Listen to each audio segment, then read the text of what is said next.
इन तस्वीरों को देखकर जरा बोल दीजिए कि क्या हो रहा है, क्या कर रहे हैं ये किसान। और किसान जब बॉर्डर पर जा रहा है तो क्या आपकी जिम्मेदारी नहीं है ये देख लेना कि किसान शांतिपूर्ण प्रदर्शन के लिए जा रहा है या वहां पर किसानों और पुलिस दोनों को नुकसान पहुंचेगा? किसान स्पष्ट कह रहा था कि हम दिल्ली में जाके एजिटेशन करना चाहते हैं। क्या पहले कभी दिल्ली में एजिटेशन नहीं हुआ? अच्छा सुनिए, आप ही की बात को कोट करती हूँ। आपने कहा कि बैठक बड़ी सौहार्दपूर्ण हुई थी और जो केंद्रीय मंत्री आए थे, रुकिए ना एक मिनट, केंद्रीय मंत्री आए थे, उन्होंने कहा कि जी बैठक बड़े अच्छे माहौल में हुई।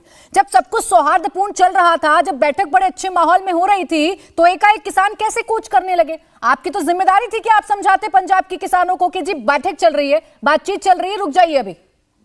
तो हम लोगों ने तो यही समझाने का कार्य ही किया था, इसीलिए तो मीटिंग्स करवाई थी। लेकिन केंद्र सरकार का अड़ियल रवैया और दूसरी अहम चीज, आज एसएमके भी सामने आ गया। 28 महीने से केंद्र ने जो वायदे किए थे इनसे वो तो पूरे नहीं हो पाए। और तीसरी चीज बताऊं, किसान तो 13 तारीख को शंभू बॉर्डर की तरफ आए थे, हरियाणा सरकार ने तो 9 तारीख से मैसेज लगाने शुरू कर दिए थे। मतलब क्या है कि किसानों ने अगर कहा कि हम शांतिपूर्वक दिल्ली की बरूहें तक जाके, दिल्ली की बाउंड्री तक जाके वहां प्रदर्शन करना चाहते हैं, तो हरियाणा सरकार को ऐसा एकदम से, अब देखिए ये प्रदर्शन शांतिपूर्वक तो नहीं है, इतना तो कम से कम तस्वीरों को देखकर मैं कह सकती हूँ। मेरे सवाल को टाल गए आप विक्रमजीत जी। मैं आपसे कह रही थी, नहीं रुकिए ना, मैं आपसे कह रही थी, आप लोग जब आए सत्ता में तो आपने भी बड़े बड़े वादे किए थे ना पंजाब के किसानों के साथ।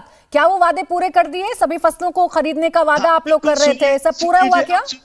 हाँ, जवाब सुन लीजिए अब। हाँ, बोलिए। अभी हमें 22 महीने हुए हैं। 22 महीने के अंदर हम जितना पंजाब के लिए कर पाए हैं, पिछली सरकारें 5-5 साल में नहीं कर पाई। 2014 की मोदी जी की आपको सुनाऊंगा, जिसमें उन्होंने एमएसपी, सुन लीजिए, किसानों को क्या किया आपने? एमएसपी दे दी किसानों को, पंजाब के किसानों को बढ़ा के।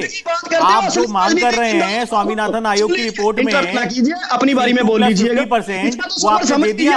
आप टीवी पे आके झूठ बोल के जाओगे तो नहीं चलेगा ना। चैनल आपको ये बताना पड़ेगा कि आप किसान आंदोलन को कमजोर क्यों कर रहे हो।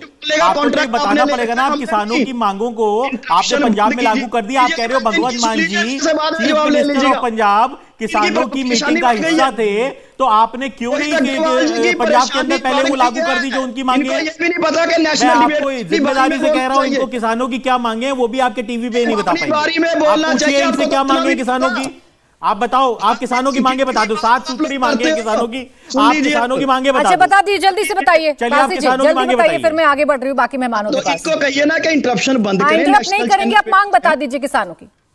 किसानों की जो मांगे हैं सभी केंद्र से रिलेटेड है। अमेंडमेंट जो इलेक्ट्रिसिटी बिल में है, 23 जो फसलों के ऊपर एमएसपी की गारंटी, लीगल गारंटी, इसमें भी समझ लीजिए। लखीमपुर खीरी का इंसाफ, इनको पूछिए, WTO एग्रीमेंट, ये सभी की सभी 13 की 13 मांगे जितनी भी हैं, ये किसानों की केंद्र से रिलेटेड है। ये मांग बता दी आपने, बाकी 10 रह गए।